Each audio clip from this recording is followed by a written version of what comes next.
of midwinter Monday morning. We got 31 Electra trips. Give me a call, I'm just trying to cover my bases. And Mikey has struck gold. We just landed an Electra contract delivering mining supplies to an ice strip about 300 miles away, and it couldn't happen at a better time. This was supposed to be our slow month, and actually it's going to probably turn out to be our biggest month of the year. But Mikey has no idea of the danger that lies ahead. That is the strip check. This is what it looks like. The ice strip has a big crack. You can see down the middle here. There's a crack right down the middle, like that. Captain Ray Weber scouted the strip yesterday in another airline's rugged Lockheed Hercules. The Hercules has a different landing gear than we do. It's a little softer, a little more forgiving. The Electra isn't designed to land on rough surfaces. The Electra generally needs to be treated a little more gently. That way you don't end up breaking airplanes in places that you can't fix them. What I wanted was Sean to see a strip on his own and make his own assessments. Because as in 20, 50, whatever days here, he's going to be doing it. Aviation is a risky business, and aviation in the north is even riskier. But this is multiple takeoffs, multiple landings on an ice strip. We're not going to a 10,000 foot paved strip. We're going to an ice strip literally in the middle of nowhere. This will be 50 years of flying in August. Nearly 69, Ray is set to retire in a couple of months. Aviation has been a great life for me. I haven't loved every minute of it, but most of it. Ray's flown for half a century. Start 4 when you're ready, Louis. 4 is clear. But today, Sean Barry, with just a fraction of that experience, is in the captain's seat of this Electra, known by its call sign BAQ. 1's clear when you're ready. He'll be landing the 70,000-pound turboprop on the ice strip for the first time. Rotation.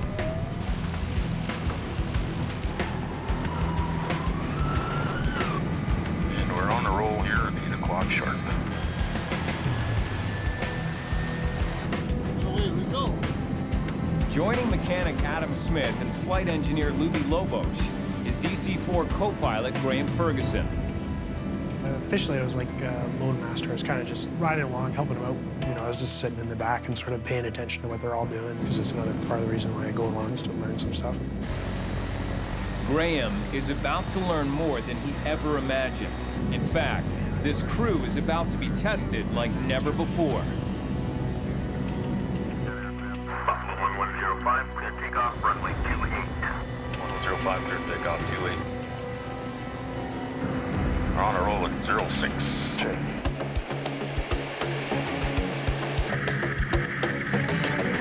Set fire. Hit prop.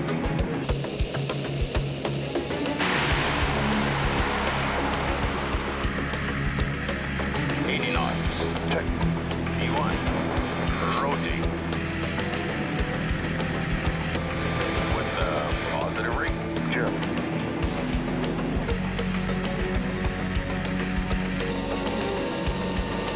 Gears up. Check. Let's see if camp here, eh? Nope.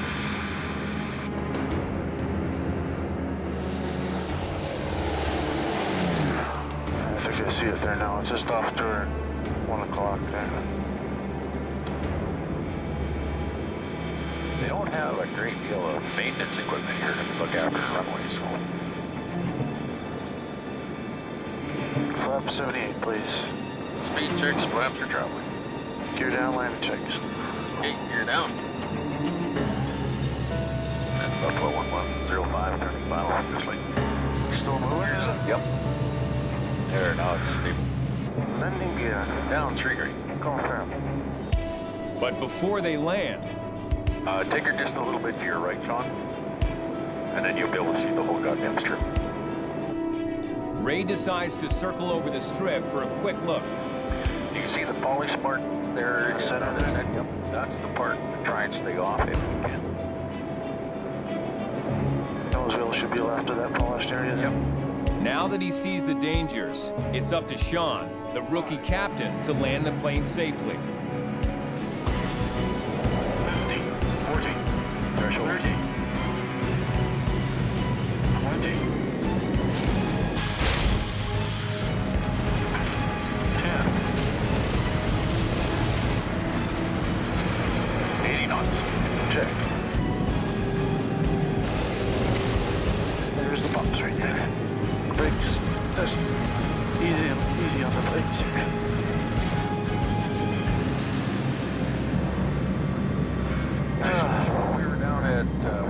your breath? Yeah. No, just a little bit of bump in my chest there. No. Here's where the hurt turned around yesterday. It's not bad. No, it's not great, but it's not bad. And the crack isn't here anywhere? No. They made it in one piece, and the strip wasn't as rough as they feared. We're not going to hurt the airplane on this runway. At least not unless we do something stupid, which is always possible.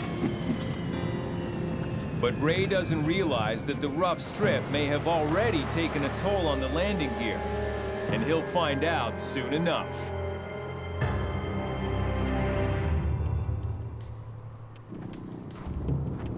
He said they only got this cleaned up here about 20 minutes ago. Oh, really?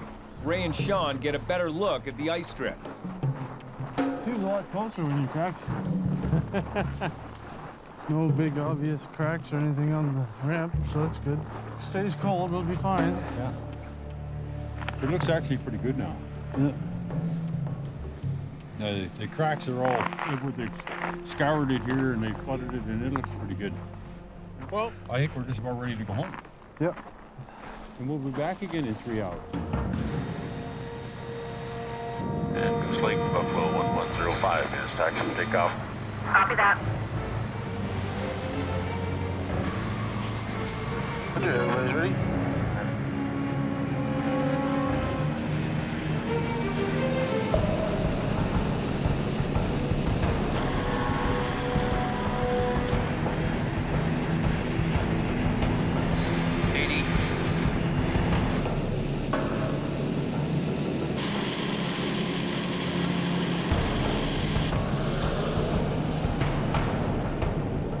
Sure up. Driveway. Here's really slow here. Here's a tilt turned in. It's really slow. Yeah, no flicker, no low pressure. Don't screw yourself. Left knee's up. There was only 2 of the 3 gear that was up. The right main gear was showing an unsafe light, which means the landing gear is either up and locked or down and locked. It's somewhere in between. And we're thinking, what's going on here? Just maintain less than 190 knots there, Sean. Yep. Bring up the back on the power. One of the first things you normally do is cycle the landing gear. Well, let's try and drop them down again. Yeah, drop down. Go ahead, put you down.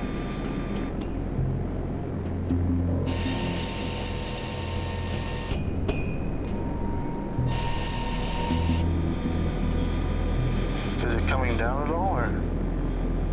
No. The left main and the nose wheel went down as expected, but the right main landing gear didn't budge. Stop. What do you got here now?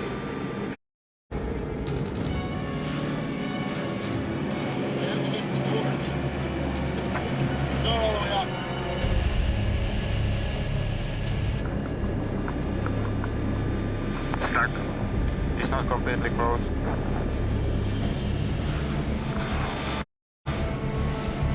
There's not much we can do with it at this point. Out of radio range with Buffalo, Ray calls back to the ice strip to report the failed landing gear. And Goose Lake, it's Buffalo 1105. Don't forget. We have a problem with our right main gear. The right main gear is stuck. It's not all the way up. If you can pass that on to company, then we're going to have to declare an emergency when we get to Yellowknife. Copy that. I'll pass it along. Okay. We're going to have to hold 190 knots all the way home here. Yeah. They're taking precautions now, but the real danger will come when they try to land. If that gear's not down, it's going to be not fun. No. No.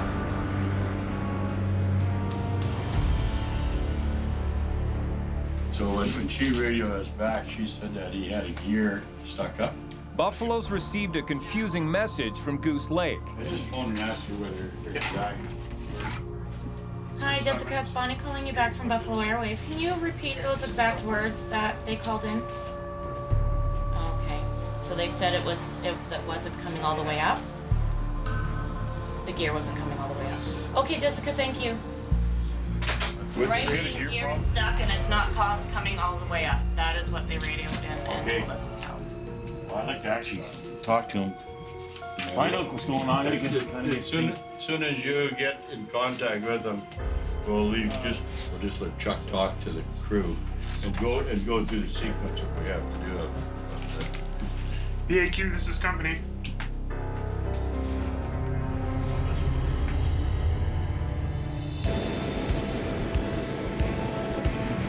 Still out of radio contact with Buffalo, the flight crew reviews the emergency procedure. Retract gear and make a belly landing if possible. The quick reference handbook recommends landing with all the gear up on the plane's belly. So the belly landing, you dump your fuel. We're not going to have that much anyway, so Well, 8,000 pounds or so. no loose equipment. It's easy to say that I don't think we're in any danger, but I had a worry there that this could be a disaster in the making. In all his years of flying, Ray has never had to land a plane, let alone an Electra, with the gear up. Oh, yeah. But Sean has, sort of. Last year, I did a gear-up landing on the CP-140 military simulator. The simulator was for the Aurora, a military version of the Electra. Oh, you fire number one. Fire number one.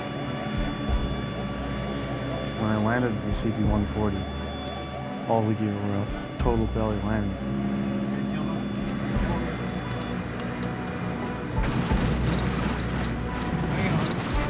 And when the virtual plane finally skidded to a stop, the simulated landing had ripped it to pieces.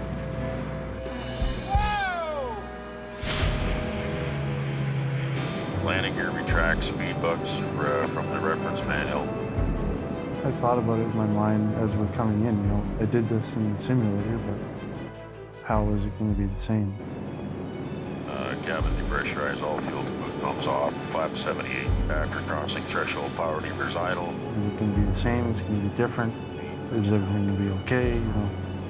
We're going to destroy this power. We can't get the wheels down.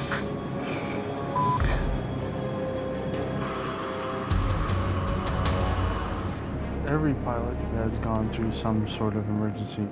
I've gone through maybe 3 before this, but not like this.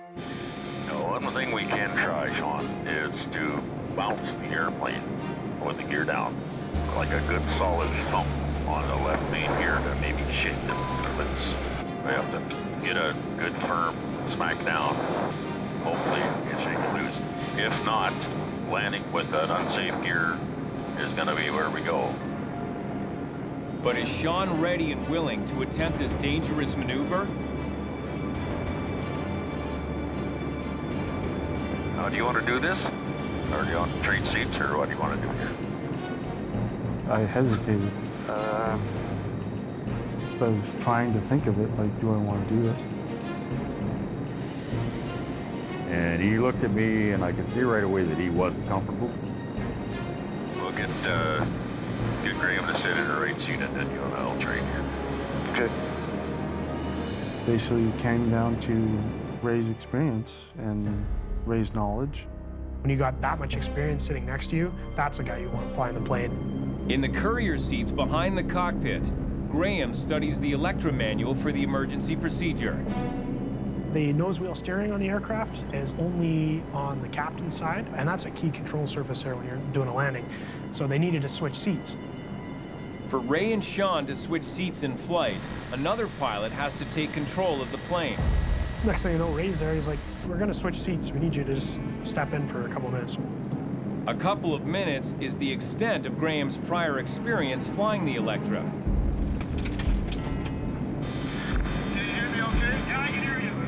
I didn't have a headset on while I was doing all this. There's nothing different, just hold it level. Wait. It's all trimmed out. 22,000. Yeah, control. Now, this wounded bird is in the hands of a total rookie. as soon as Ray sits down, I'm like, trying to give him back control.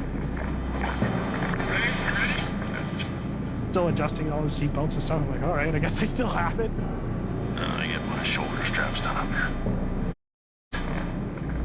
I was thinking, not only am I flying an Electra, but I'm flying an Electra that's probably going to get wrecked and has a serious problem with it. Yeah, that part was kind of surreal. We're not going to give up. We're going to take the airplane to Yellowknife, and I'm going to pound the shit out of it, trying to shake that gear down. We might just knock it loose. We'll see how you have control.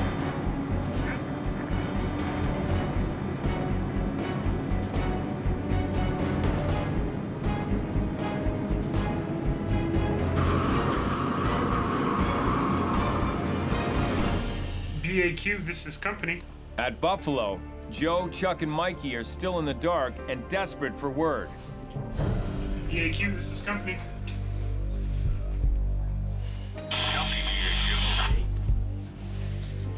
BAQ, go ahead.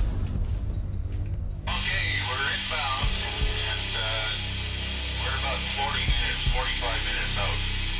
Our right main gear is jammed in the gear doors. The other two are down. Yeah, did your problem start on a gear retraction, or did it happen on cycle? No, it happened on the first gear when we came off so late. It didn't come up, and we went to recycle it, and it didn't come down. And we have to look at it, and it is stuck there. It is well and truly stuck. Put your seatbelt on, give it a good G and see what happens. We actually took it right into a stall with the high G, and it shook the heck out of everything, and the gear never even moved. When we get to town, we're gonna try and do the touch and go, see if we can shake it loose. And if we can pound it on the runway there, and if you got your fingers crossed, we may shake it loose.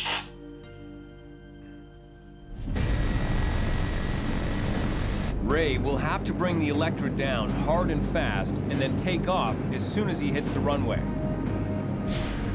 But if he lets the right wing dip too low, the right side engines and the wing could smack the pavement, leaving the plane careening down the runway.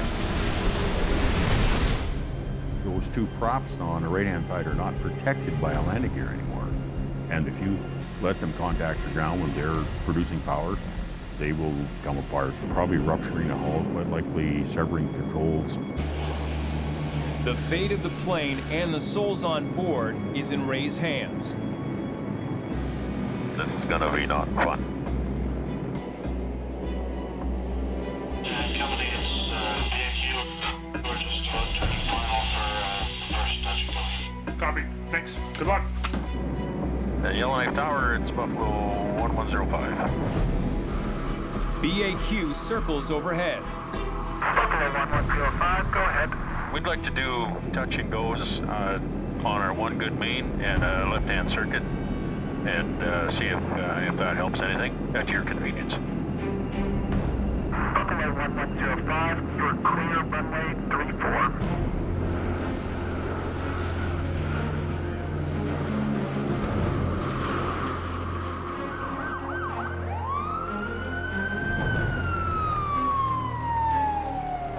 So you got power to all your engines there, and if you freaking dip that wing too low, you hit a prop on that side, and it's going to be a real ugly day. It's like props are going to be flying everywhere, and it's not going to be good.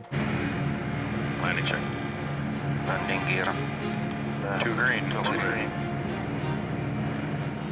You are defying death and gravity going flying, and that's part of the thrill of flying, that there is an inherent danger that every day you overcome.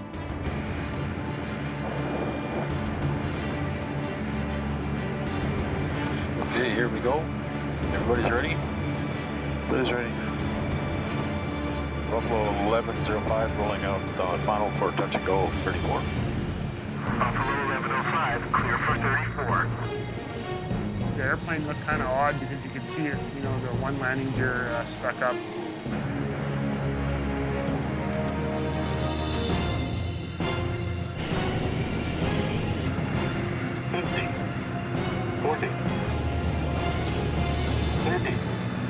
20. 10.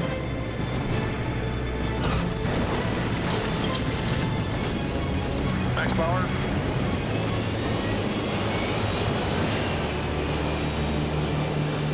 Flap 78. Flap 78 selected.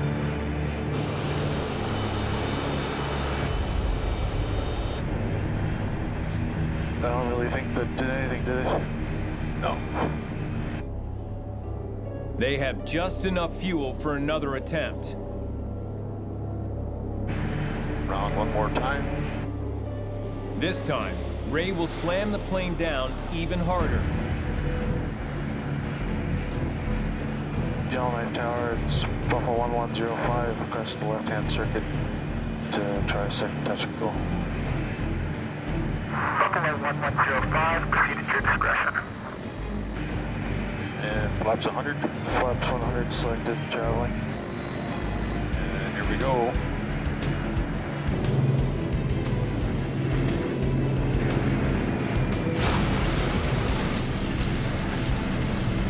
We hit even harder than the first time, and like I swear to God, that freaking prop was gonna hit. I was like, holy frick. Max power, flap 78. Flap 78 selected.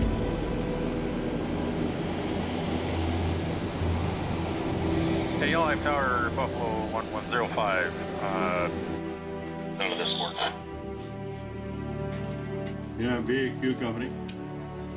Yeah, go ahead, Joe. So you're landing the airplane. We're landing the airplane, Joe. We've tried 2 touch and goes, and there's no movement. And the only thing left is to bite the bullet and do it. And it's up to you now whether you want all 4 props gone or just the 2 on the right-hand side. The $1 million question was, are we going to belly the airplane in with no landing gear or use the 2 that are still working? To be honest, the engines are worth more than the airplane. Hey man, you're the captain, you're in the airplane, I'm not. I'm sitting on the desk with my feet up on it, so you're in the seat, not me. We're doing the less damage here if we put it in on the 1 beam. I just thought you might want to get your 2 bits worth in there. If that's your decision, go for it, guys. That's all right with me. My father has a tendency to freak out over small things, but when it's a big thing, you know, he's actually really calm and controlled. And Joe's not the only one. Had I indicated that I thought this was going to be the end of the world for all of us, it would have evoked a different reaction from the crew. There was no time and no place for that. We had a job to do, and it was just a matter of doing it. If it was anybody else, we'd probably say just belly the airplane in. But because it was Ray and how he knows the airplane, we knew that he could take on the task of landing like that and possibly saving a heck load of parts. There's not much left to do with this then. Ray has to keep the plane upright and rolling straight ahead as long as he can, slowing down so he doesn't veer off the runway at dangerously high speed. Okay, Yellowknife Tower, Buffalo 1105, returning 5 mile final to 34, full stop. But whatever happens, the 2 right engines are going to be torn apart.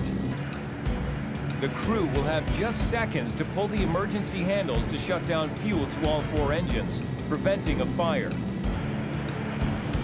When the right side goes down, we do 3 and 4. And then when I lose control, we use 1 and 2. Check. 500. Call 300 feet there, please, Sean. Check.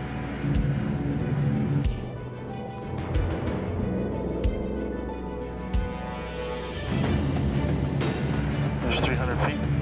This is going to hurt. I knew it was going to hurt the airplane. 200. It's like the final curtain. Bring her down. 100. Fuel ignition off, 3-4. Call first number 400 feet. 40. 30. 20. Link mode stopping. Help me on the other on there, Sean. 10. We touched down on the left main landing gear. The right side of the airplane started coming down. You could feel the thump, thump, thump of the propellers hitting. E-handle 3 and 4. Pan front.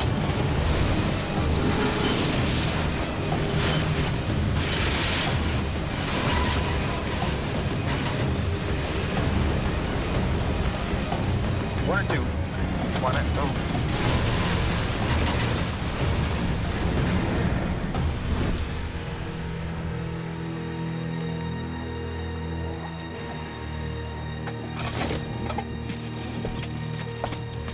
fire in the left. No fire. Gotta get in. Want to map along, Mikey? Better not. This is terrible. You know, it was really surreal to see VAQ out there. It looks like a wounded duck laying on the side of the road, and it didn't look natural. What the is that piece over there? Both right engines are seriously damaged. One propeller is mangled beyond repair, and the other ripped completely off. You in there, bud? Well, I just wanted to see the crew, see the whites of their eyes and see that they're okay, and then we're left with an airplane. What are we gonna do? He didn't even scream. Normally after any kind of stress, he doesn't breathe, he's doing it, and then there's this big at the end. Ray did a good job. He put it right where he said he would put it, and all of us got out of the airplane and walked away. Any landing you can walk away from is a good one. A hero in the twilight of his career. But Ray still can't shake the sick feeling in his gut. It's the worst incident I've had in 50 years of flying. You can't damage an airplane and walk away without feeling something. And, you know, I've loved airplanes since I was a little kid. And, you know, it hurts to damage one. You do your best, and sometimes it's not good enough.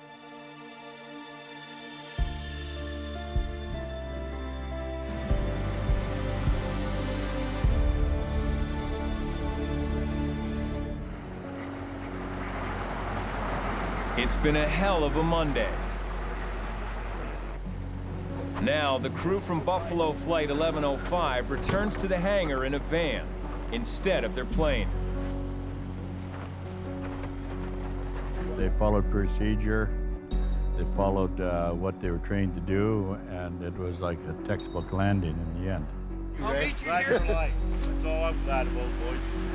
You guys had me in tears, man. And the props at that point were just getting pretzelized.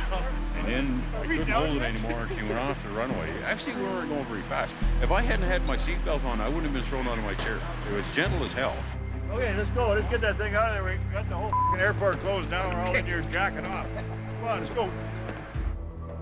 The entire Yellowknife Airport is shut down until BAQ can be removed. Hey, Cliff, don't get under there too much, eh? That gear's gonna want to come down, eh? They need to get the right gear down so they can tow the plane to the hangar.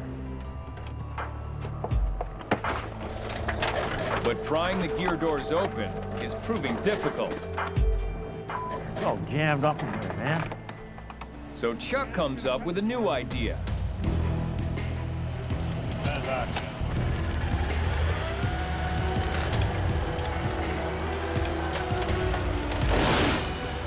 That's how you do that, buddy.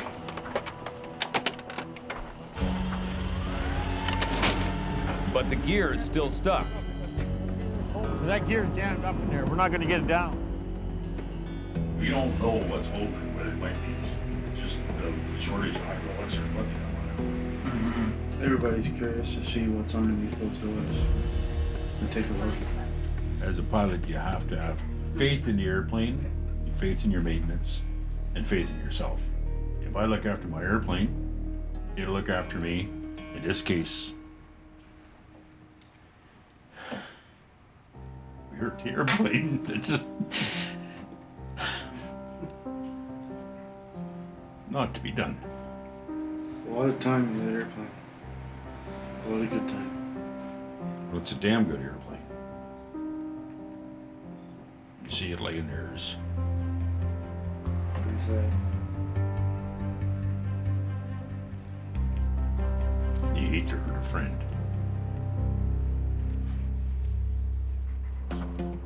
Well, let's just get it a little bit higher, push that back, get this thing down, and lock it. Beside runway 34, BAQ's right landing gear is finally down. Now, it's down, lock. Okay. You notice that gear fell out as soon as the doors open? That's for the sequence. Chuck and the boys start bringing her home.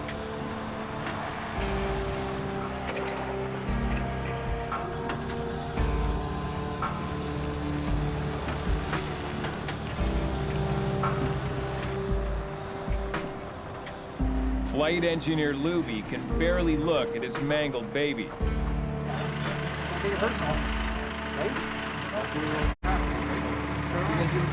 For me, it's not just aircraft. For me, it's 14 years life, yeah, with this aircraft. Well, you can see right here. This has got rubber marks on it. See? How about the inside? Yeah, look at this right here. There's raw rubber on that. There's raw rubber. Yeah. If this door had come up and got inside the tire, yeah, that may have been what kicked this actuator out of sequence. They'll have time to figure out exactly what went wrong, and government authorities will carry out a thorough investigation. They waste a day of our time, man. We gotta get going. We gotta get back to work. We have $1 million customer sitting on a frozen lake. What are we gonna say to him? It's a gotta get done job. You know, we took a commitment to mobilize a camp. We'll see that commitment through. We have to do it.